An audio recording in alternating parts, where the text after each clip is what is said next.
Torque on a current carrying in a magnetic field. अगर एक magnetic field है, ठीक, और उसमें अगर कोई करंट कैरिंग कॉइल है तो उस पर कितना टॉर्क लगेगा। तो इसमें सबसे पहले ये हमारा कॉइल है PQRS। उसके बाद यहाँ पे जो टॉर्क है इस पार्ट पे और इस पार्ट पे RS एंड PQ पे वो 0 लगेगा, क्योंकि यहाँ पे बिल साइन थीटा से हम लोग फोर्स निकालेंगे और यहाँ पे साइन थीटा जो है वो 0 हो जाएगा, तो sine 0 degree is equals to 0, इसलिए यहाँ पे फोर्स दोनों 0 है। नाउ अगर हम इस पार्ट के लिए अगर हम निकालेंगे फोर्स की डायरेक्शन, तो वो बाहर की तरफ होगा, और इसका अगर हम इस पार्ट के लिए निकालेंगे तो वो अंदर की तरफ होगा। Torque is equals to M cross B। M B sine alpha लिख सकते हैं, M को निया लिख सकते हैं हम लोग पीछे वाले फॉर्मूले से, कि M जो है M इज इक्वल्स टू निया मैग्नेटिक मोमेंट, निया साइन अल्फा, और n है नंबर ऑफ टर्न्स के लिए, निया B साइन अल्फा, बीना साइन अल्फा, और अल्फा को अगर हम 90 डिग्री पुट करेंगे तो मैक्सिमम आएगा, टॉर्क मैक्सिमम बीना आया। ठीक है, ये चैप्टर 1 में हम लोग निकाले थे PE साइन थीटा, उसी तरीके से इस चैप्टर में है MB साइन थीटा। ठीक है, तो हम लोग समझ गए कि टॉर्क जो है वो M क्रॉस B है, और that is MB sine theta, और अगर इसको हम बीना लिख सकते हैं, that is the maximum torque. इतना हम लोग समझ गए। इसके आगे हम लोग डेरिवेशन देखेंगे कि इसका डेरिवेशन कैसे करते हैं। तो इसमें B जो है वो ऐसे बना हुआ है, ऐसे ऐसे ऐसे, ये मैग्नेटिक फील्ड है, इसमें लूप है जिसको कि थोड़ा टेढ़ा करके दिखाया गया है। अगर हम इसका ऊपर से व्यू लेंगे, फ्रंट टॉप व्यू लेंगे, अगर इसका टॉप व्यू, तो टॉप व्यू इसका ऐसे दिखेगा। ठीक है, इस तरीके से, ये पार्ट इस तरीके से दिखेगा PQ। इसमें I करंट जा रहा है, और अगर हम ये माने इसका M, that is magnetic moment इसका हम मान रहे हैं, और ये है B का डायरेक्शन, दोनों के बीच में अल्फा है, तो ये भी अल्फा हो जाएगा। कैसे?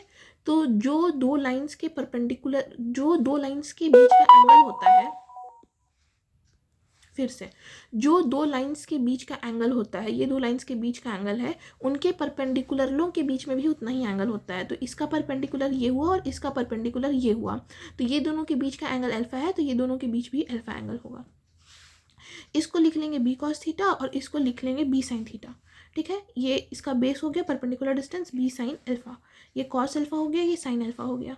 Now torque is equals to R into F. हम लोग जानते हैं फोर्स इंटू परपेंडिकुलर डिस्टेंस, तो ये हम लोग जानते हैं फोर्स इंटू परपेंडिकुलर डिस्टेंस, तो फोर्स F लिखेंगे, यहाँ पे फोर्स ऊपर की तरफ लगेगा ऐसे, और इसमें फोर्स ऐसे नीचे की तरफ लगेगा। ठीक है, आउटवर्ड एंड इनवर्ड्स, ये हम लोग अभी देखे थे।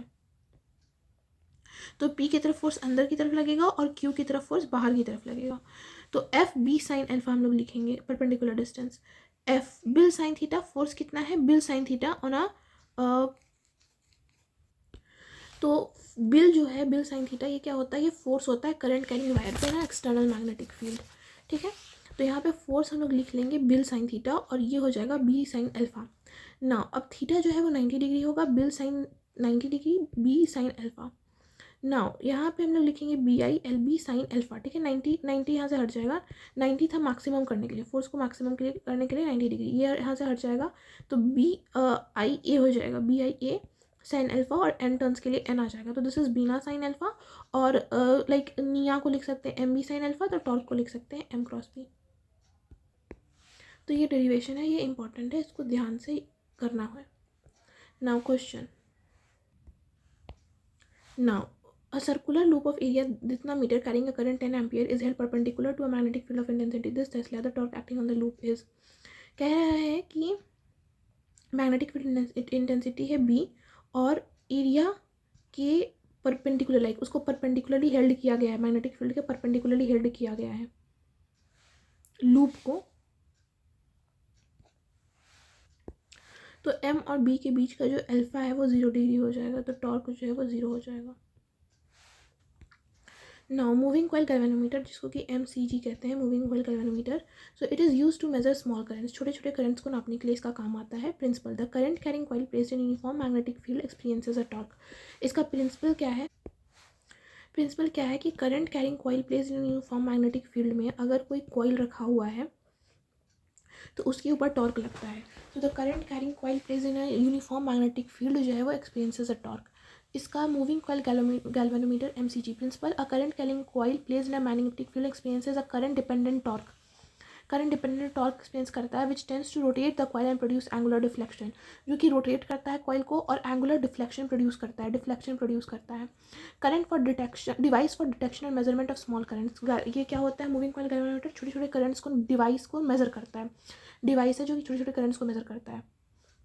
Okay, now tau is equals to M cross B, M B sine alpha, alpha is equals to 90 degree, तो टॉर्क मैक्सिमम जो है वो एम बी है, तो टॉर्क डिफ्लेक्शन जो कि मैक्सिमम होगा वो बीना होगा, ठीक है, टॉर्क मैक्सिमम जो कि टॉर्क मैक्सिमम टॉर्क क्या होगा, बीना होगा। कंस्ट्रक्शन में क्या है, moving coil galvanometer. So as shown in figure, a moving coil galvanometer consists of a rectangular coil of fine insulated copper wire wound on a light non-magnetic metallic aluminum frame. ठीक है, तो ये क्या होता है, ये रेक्टेंगुलर कॉइल होता है, consist of a rectangular coil of fine insulated copper wire, ठीक है, wound on a light non magnetic metallic frame, aluminium frame पे ये ऐसे लिपटा हुआ होता है, ठीक है। The two ends of the axle of this frame are pivoted between two bearings. और जो टू एंड्स होता है of the axle of this frame का जो एक्सल होता है वो दो बियरिंग्स के बीच में पाइवर्टेड होता है। The motion of the coil is controlled by a pair of hair springs of the phosphor bronze के हेयर स्प्रिंग से इसके मोशन को कंट्रोल किया जाता है, ठीक है। तो इंसुलेटेड कॉपर वायर होता है जो कि एक मेटालिक फ्रेम पे बॉन्ड होता है, फिर इसमें स्प्रिंग होता है, हेयर स्प्रिंग होता है फॉस्फर ब्राउन्ज का। The inner ends of the spring are soldered to two ends of the coil, inner ends को कॉइल से होता है एंड आउटर एंड्स जो है वो बाइंडिंग स्क्रू से कनेक्टेड होता है। The spring provide the restoring torque and serve the current and current leads, ये क्या करता है, रिस्टोरिंग टॉर्क प्रोवाइड करता है, स्प्रिंग जो है वो रिस्टोरिंग टॉर्क देता है। A light aluminium pointer attach to the coil measure its deflection on a suitable scale, एक लाइट पॉइंटर होता है, एल्यूमिनियम का पॉइंटर होता है जो कि कॉइल से अटैच होता है। The coil is symmetrically placed between the cylindrical pole pieces of strong magnet horse permanent horseshoe magnet, कह रहा है कि कॉइल जो है वो सिमेट्रिकली प्लेस्ड होता है कि इसके बीच में cylindrical poles pieces of strong permanent horseshoe magnet, strong permanent horseshoe magnet, ठीक है, परमानेंट हॉर्सशू मैग्नेट है ये परमानेंट हॉर्सशू मैग्नेट है, इसके बीच में ये कॉइल जो है वो सिमेट्रिकली प्लेस होता है। A cylindrical soft iron core is mounted symmetrically between the concave poles of a horseshoe magnet, एक सिलेंड्रिकल सॉफ्ट आयरन कोर जो है, यहाँ पे एक सॉफ्ट आयरन कोर है, सिलेंड्रिकल सॉफ्ट आयरन कोर जो है वो सिमेट्रिकली होता है कनकेव पोल्स, हॉर्सशू के कनकेव पोल्स के बीच में होता है, हॉर्सशू के कनकेव पोल्स के बीच में होता है। This makes the lines of force pointing along the radii of a circle, circle के रेडियाई के अलॉन्ग पॉइंट करता है, line of force pointing along the radii of a circle, such a field is called a radial field, ऐसे field को क्या कहा जाता है, radial field, uniform radial magnetic field, ऐसे फील्ड को रेडियल फील्ड कहा जाता है। Such a field, okay, now the plane of a coil rotating in such a field remains parallel to the field in all positions, इसमें जो है वो field जो है वो हमेशा पैरेलल रहता है, remains parallel in all positions. Also the soft iron cylinder जो है due to its high permeability like allow करता है मैग्नेटिक फील्ड को, क्या होता है इसमें हाई परमेबिलिटी होता है, परमेबिलिटी बहुत ज़्यादा होता है, हाई परमेबिलिटी होता है, intensifies the magnetic field and hence increases the sensitivity of the galvanometer। तो सॉफ्ट आयरन सिलेंडर होता है, हाई परमेबिलिटी देता है, रेडियल फील्ड है ये सब। Note there is a cylindrical soft iron core which not only makes radial field radial, cylindrical जो core है वो फील्ड को रेडियल ही नहीं बनाता है बल्कि स्ट्रेंथ को भी इंक्रीज कर देता है ऑफ द मैग्नेटिक फील्ड। ना एल्यूमिनियम फ्रेम को क्यों यूज़ किया जाता है, जिसको डेड बिट कहा जाता है, क्यों, क्योंकि it provides electromagnetic damping being a conductor and it current generated and does not interact with external magnetic field. तो सबसे पहला कि does not interact with external magnetic field and फिर ये क्या करता है, ये इलेक्ट्रोमैग्नेटिक डैम्पिंग प्रोवाइड करता है जो कि being a conductor eddy current generate करता है। तो एल्यूमिनियम फ्रेम को क्यों यूज़ किया जाता है, क्योंकि ये इलेक्ट्रोमैग्नेटिक डैम्पिंग प्रोवाइड करता है, electromagnetic damping being a conductor eddy current जो है वो जनरेट होता है, it provides electromagnetic damping being a conductor eddy current generated and it does not interact with external magnetic field. By hair springs of phosphor bronze, phosphor bronze क्यों use किया जाता है, ये अलॉय होता है, it has a small storing torque per unit twist and has high tensile strength, तो इसका tensile strength बहुत ज़्यादा होता है और स्मॉल रिस्टोरिंग टॉर्क होता है, स्मॉल रिस्टोरिंग टॉर्क होता है। रेडियल फील्ड क्या करता है, we need maximum torque and torque is uniform in all positions of MCG, radial torque जो है वो मैक्सिमम टॉर्क प्रोवाइड करता है और टॉर्क यूनिफॉर्म प्रोवाइड करता है।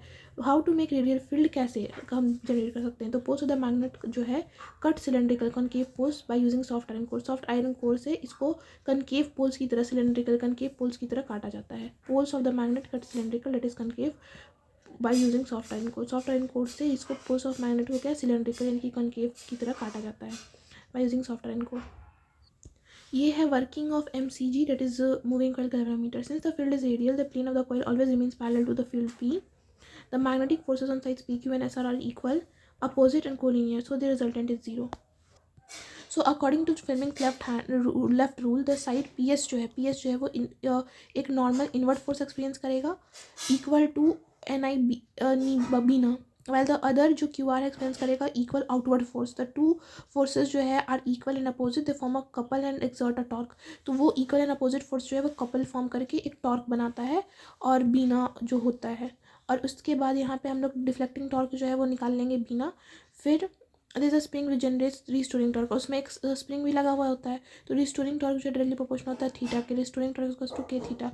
के जो है वो टॉर्सनल कांस्टेंट है. तो this spring which generates restoring torque.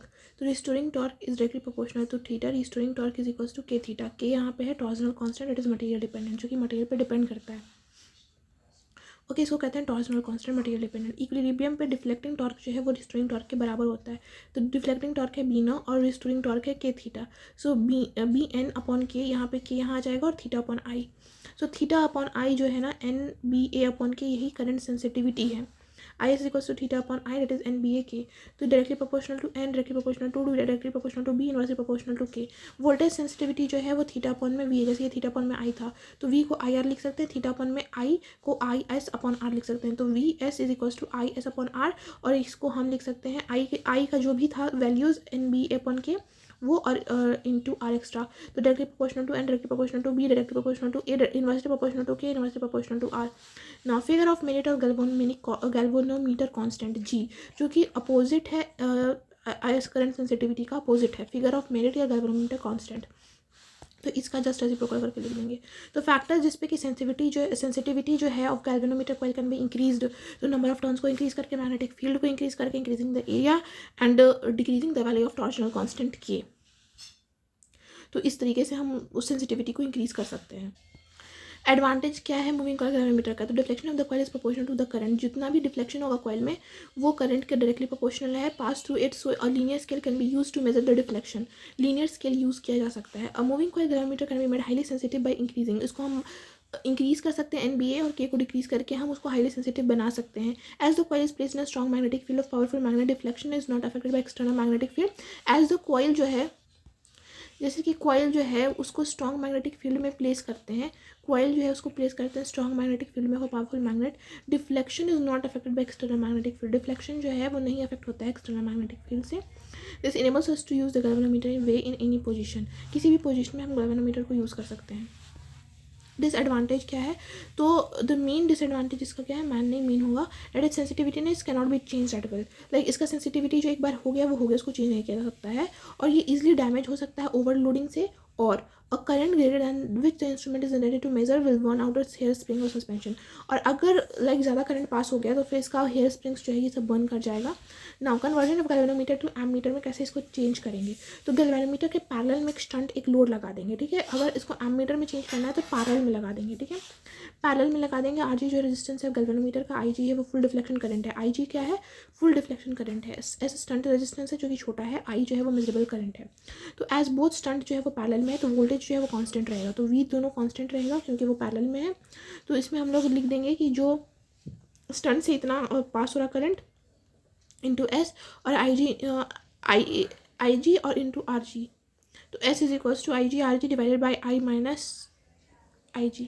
ना अगर हम गैल्वेनोमीटर को चेंज कर देंगे वोल्ट मीटर में, तो गैल्वेनोमीटर के पैरेलल में एक लोड रेजिस्टेंस लगा देंगे, गैल्वेनोमीटर के साथ सीरीज़ में लगा देंगे. एमीटर में पैरेलल में लगाए थे, इसमें सीरीज़ में एक हैवी रेजिस्टेंस लगा देंगे, लार्ज रेजिस्टेंस लगा देंगे. ठीक है, और इसके पैरेलल में यहाँ पे वोल्टेज नपेगा, यहाँ पे लोड है. तो इसको हम V को लिख सकते हैं. इसमें वोल्टेज जो है वो डिवाइड कर जाएगा. यहाँ पे अलग वोल्टेज, यहाँ पे अलग वोल्टेज, सॉरी मतलब यहाँ पे वोल्टेज डिवाइड करेगा, ये दोनों जगह वोल्टेज सेम रहेगा. तो V is equals to IG RG इसके लिए और IG R इसके लिए लिख सकते हैं ऐसे, क्योंकि दोनों में सेम ही करंट पास होगा. सो इससे IG कॉमन लेके RG प्लस R लिख सकते हैं. This is the measurable voltage and this is the full deflection current.